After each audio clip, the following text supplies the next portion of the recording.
Grilling is a healthful form of cooking since it does not require much, if any, added fat to foods. It is also quick, easy, and adds nice flavor to foods. When deciding what to grill, start by choosing leaner cuts of meat such as beef tenderloin, flank steak, 90% lean ground beef or ground turkey, pork loin, skinless chicken breast, tuna, salmon, or other fish. If choosing meat with visible fat or chicken or fish with skin, first trim off the fat and remove the skin before cooking. You can also swap produce for some of your animal protein. For example, make portobello burgers instead of ground beef. Eating charred foods can increase a person's risk for cancer. It is important to grill foods low and slow to prevent excess charring. By flipping foods frequently, you can reduce charring while assuring the foods cook evenly without becoming burnt.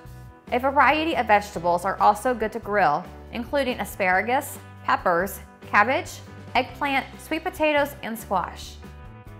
One way to grill vegetables is to make a kabob. Brush the vegetables with olive oil and your favorite spices, then grill over medium heat, turning until marked and tender. You can also place vegetables directly on the grill. Cut vegetables in large pieces and add a little oil or marinade with herbs. Place directly on a hot grill until they are tender and brown. If using smaller pieces, first place them on a piece of aluminum foil. Another cooking option is to wrap the vegetables in foil. First sprinkle with a little water and seasoning, then wrap in heavy-duty aluminum foil and grill until vegetables are tender.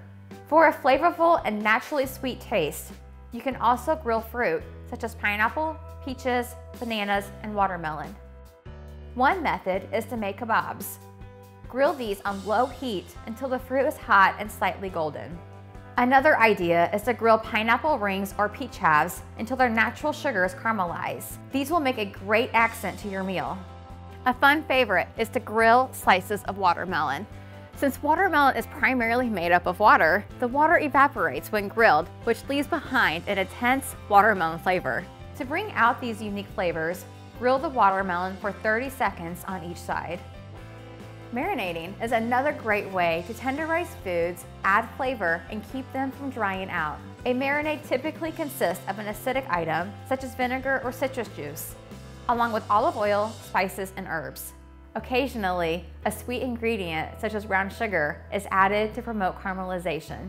To make a marinade, measure all ingredients and put in a bowl. Whisk the ingredients well to combine. Once the marinade is mixed, place into two separate containers, one for raw ingredients and one for the food as it is grilling. It is important to put marinade in a glass or food-grade plastic container, not in metal, which could react with the acidic ingredients. Place the vegetables, meat, poultry, or fish in one of the containers. Use tongs to evenly toss and coat the food with the marinade. Cover and refrigerate for at least 30 minutes. For more flavor, let fish sit in the marinade up to 1 hour and let meat or poultry marinate overnight. However, do not let marinade sit out on the kitchen counter, as this can cause foodborne illness. Before cooking a food, remove it from the marinade. Discard the marinade used for raw meat, as it should not be reused on cooked foods. Be sure to not use the same brush to baste raw meat as you do for cooked foods, without thoroughly washing it first in hot soapy water. This can contaminate the cooked foods and result in food poisoning. Make sure food is cooked to a safe minimum internal temperature by using a food thermometer. When cooking whole cuts of meat, allow it to rest for 3 minutes before carving or consuming. When food is cooked to its proper internal temperature, it won't be undercooked or overcooked, so you are certain to enjoy your grilled foods.